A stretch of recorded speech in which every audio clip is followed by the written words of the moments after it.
Welcome to Real Life with Jenny. My name is Jenny Senaparatna. Grab your favorite drink, get a snack, and we'll get started. Today I have strawberry lemonade because I really love a lemonade with a flavor in it. How yummy. And I have just regular white air pop popcorn, no butter, no salt, because I'm making caramel corn. So I just thought I'll grab a couple pieces of that for my snack today. And then when it's caramel corn, I'll be having caramel corn instead. So let's get real. You know, when I was a kid, I grew up in church, and the songs of my youth have really defined a lot of my thought process. And so, just an FYI, if you have young kids, it really does affect their thought process when they get older. And so songs are something that kind of penetrate into you and will seep out at the weirdest time. Like our family is, we're not super musical. Like we're like not the most musically talented group of people. I'm trying to think of like how to say that nicely. But we sing throughout our day. Like there are many times that I'm just sitting and working on something and my husband will be walking back and forth singing a hymn that I'm like, yep, I remember that hymn. And then it's stuck in my head for days. But that's okay. That's another marital issue we'll deal with on another podcast. But there was a song that has really defined my life a lot. And I was going to use a clip and have someone kind of sing it because I'm not a huge singer. This is not something that I'm super gifted at. I love to sing, but, whatever. But there's a song that I'm just going to sing a quick little bit of it for you so you're prepared. Get emotionally prepared, guys. But it's a song that has really defined something I want to talk about. And it is about doing big things for God. And so it's, I'm going to dream big dreams, accomplish great things, climb many mountains with God, and I can do anything through Him who gives strength to me. I'm going to dream big dreams for God. Now, that song is such a defining song in my life because I remember singing that song going, God, I will dream and do anything for you. Like, I want to do big things. I want to be a kingdom changer. I want to be a world changer. Like, woo! And all of a sudden you fast forward 30 years and you're sitting in your car crying. Because you have to go into the grocery store and everything's a lot more expensive than it used to be. And you're like, how did I get here? Have you ever had those days? Or is that just me? It might just be me. It's okay. And I'm like, Lord, I want to do great things for you. I want to climb mountains. I want to make a difference for you. I want to do big things. And I really have been struggling with this because we have a small ministry, Christ Connection. I've talked about it several times on here, but it's a smaller ministry and we go to small churches. And I will tell you something. My heart is for small churches. I absolutely love them, but it is a humbling place to be because you never know how much money you're going to get, which we have a whole base that's fine. And it's really never about the money, but our standards in the world are about lots of money, being popular, being on a big stage, having a lot of people work for you. Like those are the standards of success. Those are the standards of doing big things, right? Even to the point that God gave me one child. Sometimes I'm like, that wasn't even a big stage. I don't have all these children to influence, And so it has been a challenge in my life. When God called me to speak, and not only on the podcast, but just at churches, it is not about a big stage. And so it's kind of been a difficult thing because we do not glorify those events that 15 people show up to, right? Like you never hear about the church that had 15 ladies show up to the women's event and they were super pumped that all 15 people came. You hear about the big mega churches that they packed out the parking lot. And not that I'm taking away from the parking lot being packed out. That's amazing. But some churches, 15 people packs out their parking lot too. I've been there and I love those guys. Like that is my place, but it is not as glorified in dreaming big things and accomplishing great things. And I think in our life, we can get so there. We can be like, I had all these dreams and this is where I'm at. I got a degree so I could go on and do big things, and I'm a stay-at-home mom going, what am I doing? Some days you're like, what am I doing this for? No one is grateful. I often go through my Facebook feed that is old, and one of the things I put up probably 14 years ago was a clean room is like catnip to a toddler. Every time you clean a room, they're like, oh wow, now this is a place to get messy. It is an ongoing, endless, tiring journey being a stay-at-home mom, or just being a stay-at-home dad too. I know several of them. But I just wanted to come on and encourage you with something, because I was really struggling with a few months ago the podcast and like, am I making a difference? Is this like, Lord, can you please release me from this? And I'm obviously still doing it, which is great. But it's not about the numbers for me, and it really has never been about the numbers. It's pretty successful, and that is all up to you, and I really appreciate you. And when you share and like this, it's amazing. But it's really about being obedient to what the Lord says. And so he showed me something that I kind of want to talk about. So when you go back to the Bible, I absolutely love Bible stories. They are some of my favorite things. That is why I wrote the book I wrote, Unnamed Zookeeper, FYI, for those who are new. But I love the Bible stories in there. And there are several people that we just kind of look at and go, wow, they had it all together, right? Like they just had everything together. Like Shadrach, Meshach, and Abednego, like they stood in a fire with Jesus, or the fourth man's in the fire. We sing about it all the time. That is not their whole story, right? That's just a glimpse, one moment in their life that we don't see the rest of that story. Not that that big moment wasn't changing for them, and for that nation, but we look at that and we go, I could never do that. But we don't know what journey they were on all the way there. And so one of those people for me is David. Now, David, wrote a lot of the Psalms. Where you read about him in 1st and 2nd Samuel. Like, his story is super intriguing to me. First of all, he's in the lineage of Jesus. Like, how much cooler can you be? He is named a man after God's own heart. Like, Lord, I am not sure. I can't even imagine you saying that about me, because I am just fumbling away. I'm not dreaming big things or doing good things for you. I'm just kind of crying in my car, And David is one of those people that like fought Goliath and won. That is amazing. Like, I never in a million years will probably ever be against a real life giant with a slingshot and a stone, only relying on God. Like, and honestly, I have no desire for that to ever be my life, but that is his life. Like, he has these big pillar moments in his life, but he screws up a lot, which is why I love him so much. Like, I just absolutely love that he is a flawed human being, and he gets into power and he just messes up left and right. And his relationships with his family are a mess. They just make me go, okay, you know what? I'm not doing so bad. Am I perfect? No. But, he has some really messed up relationships with his family, and that's super interesting to me. But one of the things that is really intriguing to me, before he becomes king, he's running from Saul, right? That's where a lot of the Psalms were written, is during that time. And I will tell you something, just a side note, and we can come back. But the side note is, can you imagine David in 2024 writing those Psalms?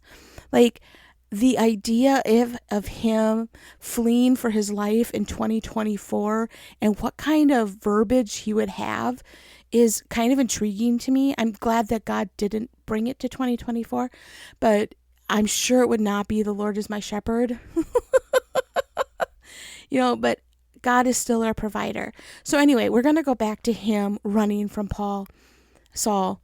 And he was so in a dark, dark place. He's hiding in caves. Like, he is all over the wilderness.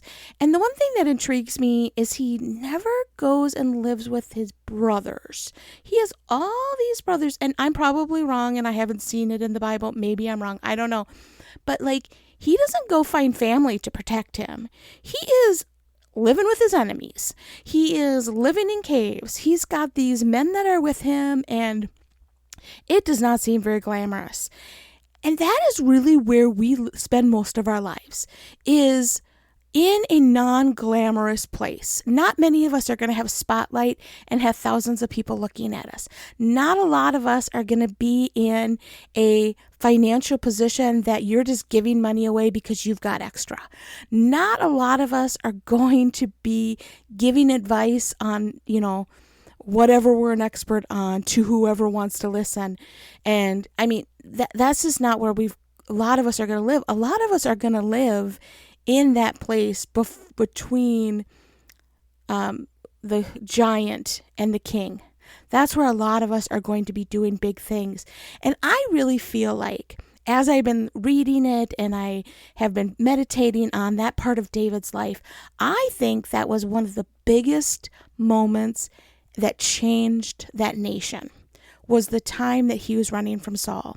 Because what he was doing is he was investing in his mighty men.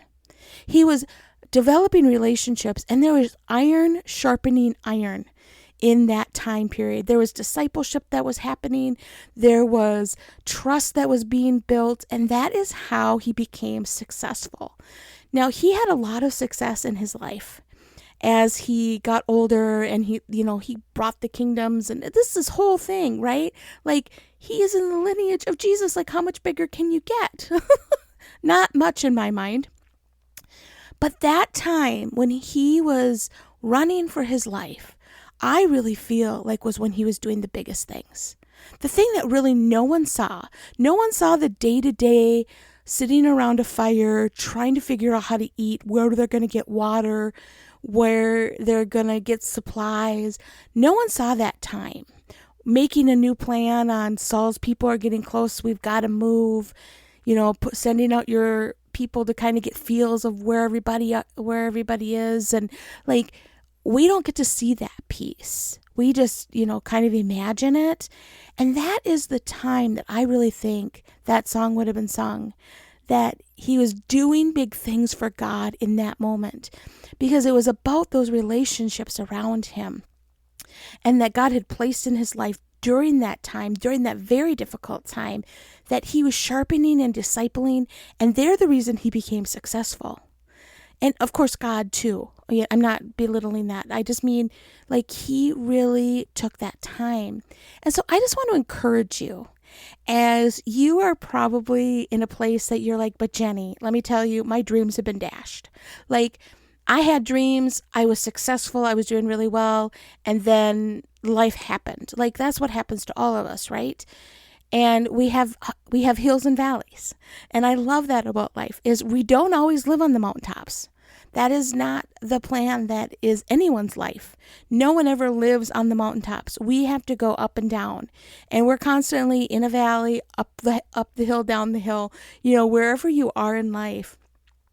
God can use that time to make a difference and do big things.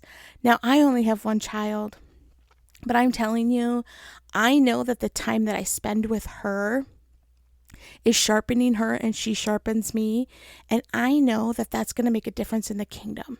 It may not make a difference today that anybody else is ever going to see. But when she has children and she's sharpening them, and then they sharpen other people, I see God's legacy in that. And I see that that does not mean that I need to speak to thousands to make a difference. I need to speak to one person over coffee and say, you know what, you've got this. Because God sees you, he loves you, and he's got a plan. And I'm excited to see where he's going to take you. It means me sitting down one day and God brings people in my dreams and I pray for them. And it may only be 5 minutes. I love my husband. He is an amazing man of prayer, and he can pray for hours at a time. I got a 5-minute block, 5 minutes here, 5 minutes there. And I would not trade that, because that 5 minutes I will be praying for that pastor's wife who I know wants to give up. That pastor's wife who's like, we just lost a major family in our church and we're not sure how we're going to keep the doors open to this church. And that is when someone like me that wants to do big things for God can take 5 minutes and go, God, I just lift them up to you. And I just pray that you would step in, because he's the only one that can change those circumstances. And I love that opportunity. And I just want to encourage you that no matter where you are in your life, that this season you can be doing great things for God. You can be dreaming big things for him and climbing mountains. Anything is possible with God. And so do not allow your circumstances to be the reason that you are not doing things for him. And also the world's expectations, and the world glamorizes things that I don't see God wants us to always glamorize. I think mega churches are fabulous. In fact, I go to one and it has been my home for years, and I love it. But there are moments that you can feel like a failure because you can't get there, right?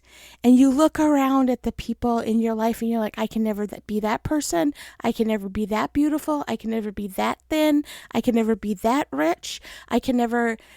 And then you just say, you know what? I've given up.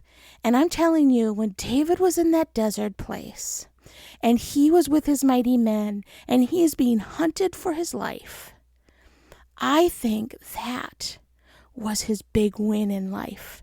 And so where you are right now, you reaching out to the Lord, where you are, I think that's where your big moment with God can be. You don't need to be in the spotlight for God to use you. So let's start looking for those opportunities. Let's start looking for someone that can help you sharpen and get to know the Lord a little bit better. Have a coffee with a friend. Sit down and just listen to a worship song for 5 minutes. Just take 5 minutes of worship and say, Lord, I don't know where I'm at. I don't even know what I'm supposed to be doing. Jenny talks about dreaming, and I go, I don't have time for dreaming. I only have time to cook, clean, and go to bed. That is all I have. I want you to just take 5 minutes and just say, Lord, I'm just going to take 5 minutes, and I just need to hear from you. One word that the Lord can say to you can change everything. And in the midst of your desert moments, God can put dreams in you, and he can use you in big and mighty ways through small acts. Well, that's all I have for you this week. This has become such a heart cry for me. So I hope that you hear that. It really is Jenny needs to get up every day and fight the fight and stay alive and and try to do maybe small things for God, because it's not always about that big, huge thing. But today I'm going to do one small thing for you, Lord, and that may be just loving my very irritating dog, or just loving the neighbor that is driving me completely bonkers. But I will just go and I will smile and I will say, how are you today? And I will be a friendly person in their life. So hopefully that helps you too. You can find me on Real Life with Jenny on Be Real, Facebook, and Instagram. You can also find me at christconnection.cc/Jen. But I said last week that we have started a new email, and so I'm sending out a weekly email. If you have a problem kind of trying to find these, which is for me, like I know it's there and it kind of gets crazy. If you want a weekly reminder that this is here, you can send a request to me at my email at christconnection.cc and sign up for a weekly email, and I will send this podcast right to you. Look at that. I'm going to try to make it easier for you. Well, I just pray that you know that whatever you're doing right now, you're doing big things for God. And other people may not see it, but the Lord does. And the Lord knows your heart, and he is hungry for you to spend time with him. And you do not need to be doing big things in the eyes of the people around you to be really doing big things for God. Let's all go out and make a difference, guys. Have a great week.